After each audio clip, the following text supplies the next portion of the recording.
Welcome back to Blatantly Honest with Makaila Nichols. On today's episode, I caught up with Dr. Corey Hicks. He's a former three-time NCAA All American Decathlete in the sport of track and field, former 1996 Olympic hopeful, a two-time author, 2019 Bragg Magazine Influencer of the Season, the 2020 Global Motivational Award recipient and speaker. And today, we discuss how he overcame a career-ending injury and turned his worst day into something powerful. Welcome, Corey. Yeah, I'm Dr. Corey Hicks, or people call me Coach Corey. Coach Corey came from the time I've coached, worked with NFL, NBA athletes, high school athletes for the longest. And then a little while later, I went back and I finished my PhD in exercise science as I call it an exercise medicine doctor. So Incredible. Okay, good. Noted. That's awesome. Well, I guess let's start at the very beginning. Talk about your life growing up and what role sports played in your everyday life. Well, sports, I want to say it was my saving grace. I grew up in the inner city. So there was a lot of temptations. There was a lot of things to get into. But after a while, when I discovered sports, youth league sports, it kind of kept me away from a lot of challenging things specifically that I could have gotten into that, some of my other friends specifically got into because they didn't have the outlet that I had. So I started off, I've been playing football since maybe 8 years old. I loved it. I started playing youth league football, and then from that to middle school, and from middle school to high school. And so the interesting thing about it is that I was always really good in football, but track was kind of like something that I just discovered. So after football season, I would run track just to get in shape. But I didn't know that I would be as talented as I was in the sport of track and field. And until I want to say my senior year, now I was doing well, but gymnastics also was my background. And let me kind of take it a step further. Whoa. I used to tumble a lot growing up. So we used to find mattresses, tractor tire inner tubes, and that was kind of our, past hobby, or, the kind of getaway that we would do. And we would find these huge tractor inner tubes and we would blow them up, and we would walk 2 miles. First of all, we walked probably maybe 2 miles to the gas station to blow them up. And then we would find these mattresses, and that's what everybody would do over the summertime. It was phenomenal. So that, along with football and track and field, really and truly put me in a position to be successful once I discovered the decathlon.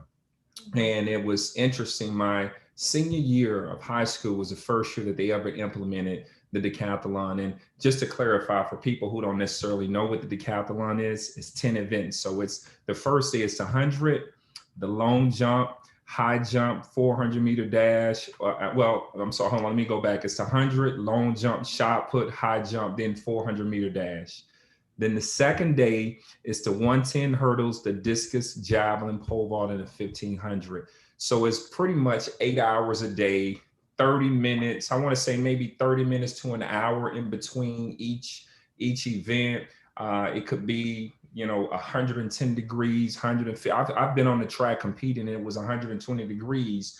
So, it can be challenging, but my senior year, I was finally able to put it all together. Learning how to pole vault. In high school, I was like a 12, 13-foot pole vaulter. I was always a great jumper, probably 6'3", 6'4", probably about 6'3" high jumper in high school until I went to college, and it was another level, but I put it all together. And for the first time, I was, when I finished number 3 in the state of Tennessee, but I was number 3 in the nation because I scored over 7,500 points. I think with Matthew Levine, he was from Macaulay High School. He scored over 8,000 points. So that was pretty much the birth of everything. But it all started from youth league sports, from tumbling, leading up to the opportunity that I had to put it together in the decathlon in my senior year of high school. So it's interesting. Oh, wow. So you're basically a modern day superhero. It sounds like superhero training. Is that the Yeah, first time you've heard that? I'm sure not. well, no, people refer to a decathlete as the greatest athlete in the world. There's a lot of things that you have to go through. I mean, I tip my hat. There's a lot of sports. There's a lot of events and things out there. I mean, other sports that I look at as being really good, but I have to nod my head to the decathlon, the training that you go through and the different events, the time you have to spend on them. It takes a very special person, both physically and mentally, to endure that. So. So going through that, that's a great statement. You said both physically and mentally. What do Mhm. you think was harder for you personally? In terms of, In terms of like, well, obviously, so if you've been doing, gymnastics and all that kind of stuff, yes. tumbling and running and football, so you're doing all that. I mean, was it more difficult for you to do it physically, or is it like, oh my gosh, like, is this taking a toll on my mental health? Like, where were you with that? Like, what was the most challenging for you to overcome? Out of all of the sports that I've competed in, I want to say, I mean, track and field, definitely. I love football. Football is Mhm. great, but football doesn't take you on the emotional roller coaster that you get in the sport of track and field. Case in point, the 1500. So just say you've competed in all 9 events. And so you have the 1500 that's left. And now you looking at the whole time you're looking at a point spread. So for every second, there's a point that you get. For every height, that's a point. So here it is. Some people are better in different events than others. So you may have a person as a strong 1500-meter runner, and so now you're finding out, in order for you to place, in order for you to win to win the national championship, this person cannot beat you by no more than 5 seconds, because you're going to lose X amount of points. So the mental roller coaster that you're going through in your mind, and it's like, okay, hey, now I'm strategizing on how I'm going to run this race. Do I want to get out fast? I know when this person is kick, so I got to make sure that I stay just within the distance so I can notch him or stay close to. It's just so much that you go through. It's definitely the decathlon. I would say it definitely has to be the decathlon. Football was great. You go through a lot of things in football, but the emotional roller coaster that you get in the sport of track and field, you can't hide. There's nobody out there helping you. If you miss a tackle, the only person probably will see it is once you go back to the filming session doing football. But there, you're out in the open. You can't hide behind linemen. You can't hide behind anybody. And what you do or don't do is exposed in front of the world. So definitely. Wow. So I just like, so I ran oh my God, I think it was the 800. I used to do the 800. Obviously, no comparison to anything you've ever done, but like No, but just listen, I I take got my head off my to you. The 800 is grueling. I ran it several times, so it is definitely grueling. Yeah, and my dad used to laugh at me because I'd like run, run, run, run, run. And I was fast, like I'm fast, I'm long. So I could like make that, first 400. And Yeah. then, I'd think I'm beating everyone and everyone's coming up. And it's just like, oh, there goes Mac in the back now because she gassed herself out. Like it's done. But and I obviously like that was just my own experience. But like that was like your whole career. And like I never thought of it mentally, like you mentioned. But you're so right, because like that matters so much, like not, knowing when to give, when to, take little breaks and whatnot. It's just like you must always be thinking. Meanwhile, Yes. I was just like brick wall, like nothing. It No, showed clearly. it's a strategy to it. Even the fact that running up on someone and they can hear you breathing, that is a strategy. So it's the fact that I'm going to run right on his back and wear him down. I'm not going to pass him. I want him to hear me breathing right on his back. So all of this stuff is a strategy. Even with the long jump, the high jump, all of those things are strategies. So to your point, sometimes as athletes and even in life, we run the race before we run the race. So we have to, anxiety is something else. Anxiety can mimic over 100 different diseases. So the anxiety, you have to make sure that your level of anxiety is always, even keel, because if not, you can overthink it. So you're analyzing, okay, hey, this is going to happen, to the point that it becomes counterproductive. It's not beneficial, but you want to do it just enough to, you want to visualize yourself. I call it visualizing yourself in the moment of greatness. But if you reflect so much on, this could happen or X, Y, and Z, then it's just equivalent to you have mental exhaustion. So even though you didn't go out there and do anything mentally, your body has already gone through the whole process of competing. So to that point, it was a fine balance in order to make sure that you go out there and accomplish the task that you're set out to do, so, or the goal. Oh, very true, very true. Yeah, some people like quit before they even start, and I think that's like really sad That's right. because you get so in your head, and it's like, well, game over, like you already lost. With that, you were a 1996 Olympic hopeful. Why don't you talk a little bit about that? Because number one, that's just so impressive. I mean, aside from being a modern day superhero, you also almost, the Olympics. So I don't want to spoil the story, so I'll let you let you take it. So the story was great. I mean, just, well, first of all, the fact that me even having the opportunity to train for the Olympics, I had pretty much, after the national championships, I was All American as a senior. And I had an Olympic scout from 1993 to 1994 that had been following me. His name was Brooks Johnson. He was a two-time Olympic coach, phenomenal. So well respected in the sport of track and field. And he had been following me. He followed me my junior year, and I had an opportunity to go out to the Olympic Training Center. And by doing that, it really and truly put me on the map. They selected like the top 14 decathletes in the country to participate, go to Colorado Springs and participate.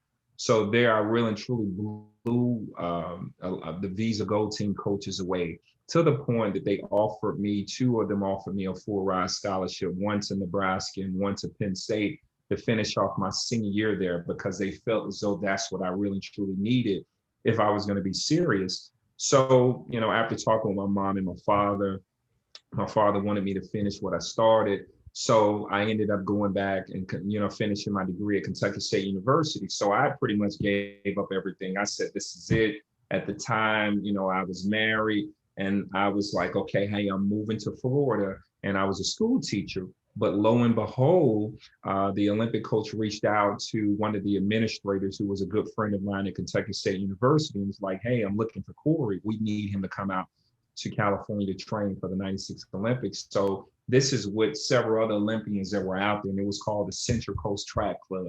So what happened, I thought about it, I was on my job. I'm like, man, I just set up my classroom. I mean, I hadn't even been in the classroom 3 weeks, just set it up, thought about it. I said, you know what, this is an opportunity within a lifetime.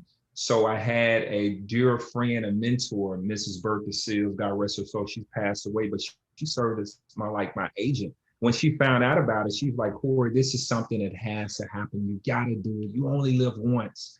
So I took a sabbatical from my job from Broward County in the school system, and we moved everything out to California, San Luis Obispo. Now, this was different training, and it was definitely mentally, because you're looking at it, I'm training with the best, the top 400-meter runners in the world. I'm training with the top discus throwers in the world, the top 3 pole vaulters in the world, and it's like a sponge. So I'm learning so much, but everything was different. You know how sometimes we say just because it's different, it can't be right, but I had to get out of that learned behavior to break myself out of what I thought was good, and then pour out everything that I knew in order so, resources and new information could, I could absorb those things. And by doing so, I went from long jumping maybe 24 feet to 26.2, from high jumping 6'8" to 7'2", from pole vaulting 14 feet to 16 feet. Everything improved, but it was just a matter of me letting go everything that I thought I knew. So I was on track, everything was straight. I was doing so many interviews, from my hometown, Chattanooga, Tennessee. It was just, everything couldn't have went any better. I even had a couple of tune-up meets, and people was like, wow, man, you really look good. And lo and behold, it was the track meet at Cal State Turlock in Turlock, California. That was a tune-up meet. So it was Chris Huffins, which was the bronze medalist of the 96 Olympics that year. It was Mike Smith. He was ranked #1 in Canada. And it was just a group of all the elite athletes who were just tuning up just before the Olympics. And I was like, wow, finally, this was like the Olympics, because all of these guys had competed. So I'm in the blocks in a 100-meter dash. I took maybe 3 steps out of the race and I slid and fell. And I didn't know what had happened at that time. And something just didn't feel right. But when I looked down in my leg, I had a substantial dip. And because my adrenaline was pumping, things hadn't really set in yet until I The kind of pain. looked at it and come to find out I tore my quadricep muscle right off the kneecap. I tore the rectus femoris, which is the smallest of the 4 quads. And but I didn't know it was torn at first, so we kept pushing to go through. And then I went up to Stanford, to Palo Alto, to one of the sports medicine doctors that was there. And we did an MRI, and come to find out it was completely torn off the kneecap. So that pretty much, that did it for me. But now it was tough. That was a tough situation, but I still had an opportunity. I was a sports analyst for NBC Channel 3 News, which was an was a NBC affiliate there. And I still had an opportunity to go back and report, walk people through the events of the decathlon, explain the details. So it was great, but it was something that I had worked hard for. Everything was taken away just like that. So it was tough for a while. It was tough mentally to deal with it. I can't imagine. So what went through your head? I mean, in that moment, you realize you're hurt, like, or you're like, oh, this was just nothing. I'll be fine in a minute. I mean, what were your initial thoughts when that had happened? Um, I was questioning, I'm a person of faith, of strong faith. I was questioning. I was like, God, why did this happen? Here was I worked so hard for it. This was everything. But then again, for the last 2 years, that was my life. To share a quick story, and it's all about overcoming obstacles and dealing with adversities. Here it was the year prior to that, I'm winning the decathlon by 300 points. The NCAA championships, nobody could have, in Division II, no one could have come by to get me unless something unforeseen happened. So lo and behold, that's what happened. The people who shipped my pole vault pole, and it was Burlington Air Express, I never forget, they crushed all of my poles. And I didn't realize that they was crushed until the 7th event of the decathlon, when I pulled them out of the cylinder and the top part of all of the fiberglass poles was crushed. So here it is, I'm scrambling around trying to borrow someone's pole, and the pole was much less in weight. I think it was a 160-pound pole that it could take, and I was weighing like 175, 178. So in the warm-ups, I cleared 13 feet, but when my adrenaline began to pump and I rocked back on the pole, I heard it crack, so I could only clear 12 feet. So I lost 275 points in the event, and I went into the 1500 only winning bleeding by 25 points, and I lost because the 1500 runner was stronger than me. Now remember, I told you it's strategic. So I positioned myself so I would have cushion to be able to do so. So here was something that I thought I was going to get. I lost a national championship, and that was heartbreaking. So a year later, I'm getting the opportunity to compete for the Olympics, do something that that I looked at was the pinnacle of like my career. And lo and behold, just before the Olympics came about, I tore my quadricep muscle right off of the kneecap. But then your questions say, why me? But then I say, why not me? If I look at everything that I've had the opportunity to accomplish and the people that I've impacted, and the individuals, by being transparent, by sharing my story, the lives I've been able to impact, the individuals that I've coached, that I've had the opportunity to push them into their purpose, the Olympic athletes I've had an opportunity to develop. Everything happens for a reason in order for you to be pushed into your destiny and pushed into your purpose. So I guess it was a good trade for what I had to go through. So. Wow. I love how you said, why not me? Because a lot of people can ask, like, why me? Why did God do this to me? Like, was this, and going through those things, I'm sure you were kind of angry at God. Am I right? Or, yeah, you're Well, like, I'm gonna be honest with you. I was, but me knowing, when you know the word, sometimes I was kind of a little selfish in my way of thinking, but I understood that it was bigger than what I could see at that moment. At that time, God had a bigger plan and a purpose for me. And so that's the importance of, knowing the word, being able to read the Bible, and being able to pour yourself back when you start thinking irrational and start having a pity party. Because again, it's a bigger purpose. But unless we are fueled with the right information to be able to take a step back and take a deep breath and say, okay, I get it, I understand it, reflect, you can reflect on certain stories in the Bible, like the book of Job, who was a blameless, upright man who feared God and shunned from evil. And all of these things happened, but it was a test. So when we understand that, I call it's a 3-step process in life. You're justified, you're certified, and you're elevated. The justification portion is when you're going through a storm. It's like, wow, I can't take it. I'm about to give up. But just before you say, I can't take it anymore, then the storm breaks. So you go through the certification period. That's just like, when you get your degree, it's like, wow, I almost quit, but I didn't. So I got certified, through diplomas, through life experiences. And through that, you're elevated because now everything that you wanted, everything that you wished for, you're beginning to walk into your purpose, where these opportunities begin to present themselves. So, it's an ongoing situation. You're justified, certified, and elevated. And just when you think that everything is going well, it starts all over again. Always. Yeah. Murphy's Law, that one. And definitely with the 3 V's. That's awesome. So what was the turning point for you? You had just gotten injured and like you said, you're questioning. What was your point where you got certified, where you're like, this is how I'm going to press on?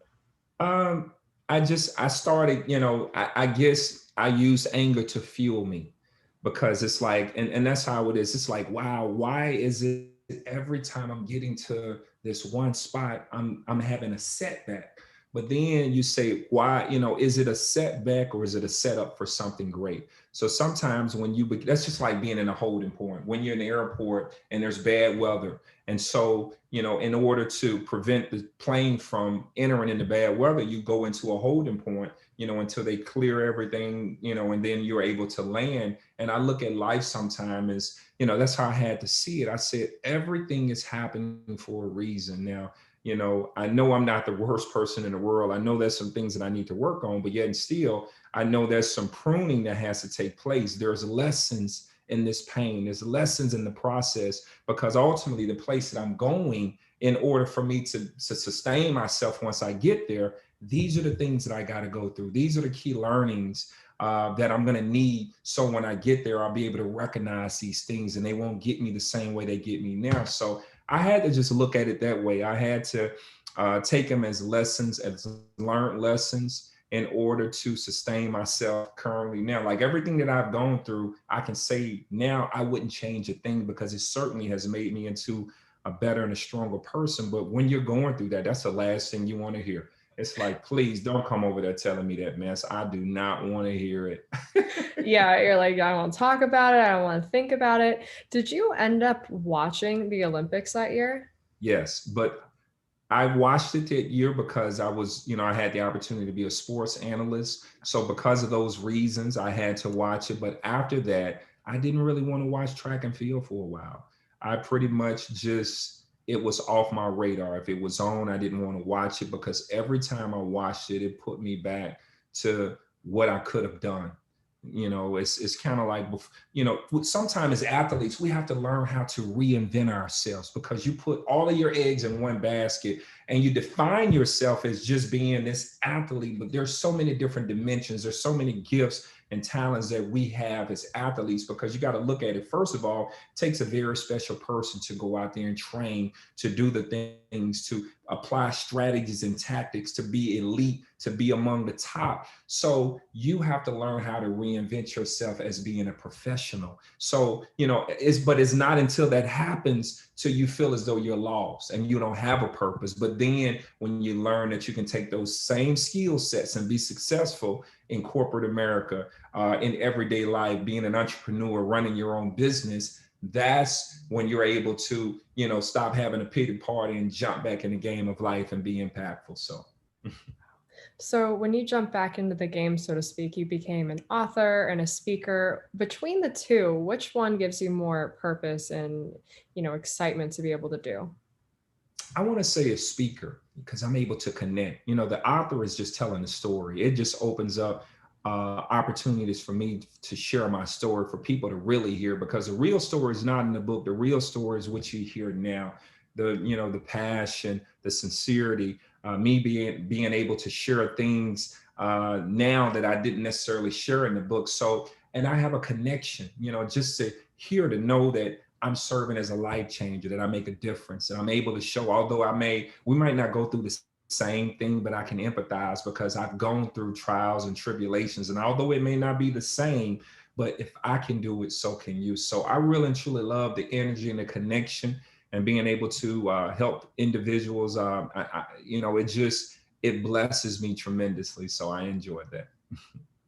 Great answer. Yeah, I think what you said is true. Obviously, your book is just like one exact moment, but when you're able to go and you're speaking, it's like you're connecting with people because you Yes. can't really connect through a book because they're reading it and you're not there. What is the best response you've ever gotten after a speech from like an audience member or a message you might have gotten? What's one that stood out to you the most? So I'll tell you this one thing. It was interesting. So I was speaking one day, and you got three different types of learners: kinesthetic, auditory, and visual learners. Kinesthetic is touchy feely. Mhm. Visual, they like to see graphs, and then you got auditory learners that they don't necessarily have to have eye contact with you, but it doesn't mean that they're not paying attention. So I was giving a talk one day, and this lady was sitting on the front, and my spirit was vexed because she did not make eye contact with me. It looked like she was just not paying attention. I'm like, man, I just got to be horrible. But there were so many people in the room listening, but I couldn't focus on the people that was listening. It was just this one person who I saw, and it was like, why do I keep focusing on her? So, at first, I'm gonna be honest with you, I was upset because it's like I got everybody's attention but that one person. And I'm like, man, why are you worrying about this one individual? So when we were leaving and it was over with, everybody was shaking my hand and they was telling me, hey, it was great. I really and truly enjoyed it. But she came up to me and I was like, man, out of all the people, why would you did not pay me any attention and you're gonna come up to me? But she was an auditory learner. So was writing down everything that I was saying. She was taking notes. She shared with me some of the pearls that I shared. And she was like, wow, I was so inspired and so encouraged. Thank you so much. So I felt bad, to myself. I was like, wow. So to me, I've had a lot of people tell me things, but sometimes never taking about it for granted. Just because people don't necessarily make eye contact doesn't mean that they're not paying attention. But that just blessed me so much. The fact that she had jotted down notes, she had taken so much. And here it was, I was just running her under the bus, saying so many mean things, thinking that she wasn't paying attention. So out of everybody, she stands out the most because never judge a book by its cover. That is great. Yeah, no, I know how that feels. You got that one person that's not paying attention. You get mad because you're like, good Lord, Yeah. like here I am. But that's an incredible story. So if you could give yourself, the youngest version of yourself that maybe was struggling with like these issues of wanting to kind of play into the temptations and these obstacles, what advice would you give yourself that might have gone down that path? Um, there's a scripture in the Bible that says that obedience is better than sacrifice. So when we're young, we feel as though, oh, you're sacrificing so much. Oh, I'm giving up this, but you don't see as a bigger picture. Somebody's destiny is directly connected into your obedience to do the things that you are called to do, to walk in your purpose. So when we're young, sometimes we don't see that because life has to some individuals, life will beat us up or life will put things on us that we could never imagine. But if you only just be obedient to what it is that you're supposed to do and stay the course, and it's hard to do that, because sometimes there's temptations, there are distractions. Sometimes you don't see any value in it, but you have to stay the course. So my advice is, no matter how distracted you may appear to be, no matter how much you want to do other things, if this is your lane, if this is your gift, if this is your talent, you invest and do the things you need to do. Stay the course and be obedient. And it's hard, but I can say that because I've been through it, because I was obedient. I made myself do things that I didn't want to do. If I felt convicted in my spirit that this was something that I needed to do, I stayed the course. And because I stayed the course, I was able to reap the benefits. But then if I look back at it and say, had I not done that, had I given up, had I looked at it as though, listen, it's too much to sacrifice, I would never been placed or be placed in the position that I am now. But it happened because of my willingness to be obedient to my craft, to the art, and to the things spiritually to the things that I know that I need to do, and I didn't even have the foresight. So I can't even say, oh, I knew that. No, I didn't know it. I just knew that I felt compelled to be obedient because I knew that it was something good coming from it. I just couldn't see it, but I'm reaping the benefits now. So that would be my advice. That's incredible advice. Well, Dr. Corey, you're just phenomenal. Thank you so much for sharing your story with us. Well, be bold, be you, and be blatantly honest.